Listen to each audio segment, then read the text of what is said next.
Tonight, new controversy in the death of Whitney Houston. The final photo of Whitney emerges, showing the pop icon lying dead in her casket.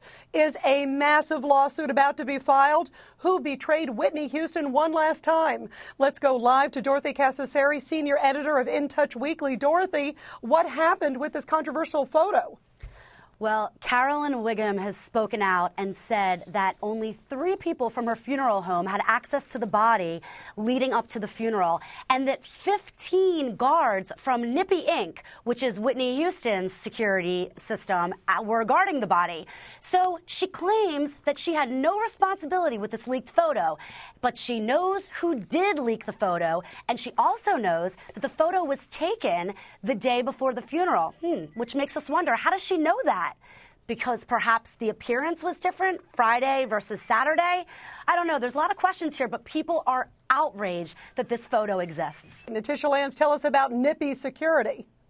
Well, Nippy Inc. is Whitney Houston's production company, so this was security that was provided by her own management team. So that brings a lot of things into question. And just as Dorothy was saying, there were 15 security guards, 24-hour security. They were all rotating around. Some of these security guards were even sleeping at the funeral home to ensure that the body was secured. So, Natisha, what kind of steps and what do we know about these guards? Did they have a long-standing relationship? Did they sign any confidentiality agreements? What's the deal with them?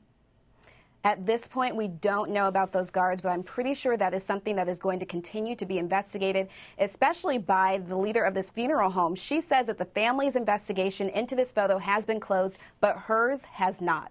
And that is very interesting. Rob Shooter, if we can go to you, I think this is surprising. The family says it's closed. The funeral director says, I know who did it. Do you smell a little bit of a rat? Someone knows who did it. And suddenly the family says it's closed. It's a little strange. It is strange. Hi, Rita. How are you? Good to see you. You too. It's really odd here. What's happened is this funeral director has been the one that has been villainized about this. She's the one that's come out and looks like the villain here. She's the one that the public are getting very angry at. She's the one that says somebody spat on her. She's getting death threats. It's in her interests to make sure the public knows who did this. I'm not even sure the Whitney family care that much about it, but this funeral director certainly does. Yeah, and what is being done to, Rob, in terms of determining which person had access? As we know, 3 people from the funeral home, all right? 15 security guards. You can bet they probably grilled each one, don't you think, Rob Shooter? They were all on shifts. Like, this isn't when,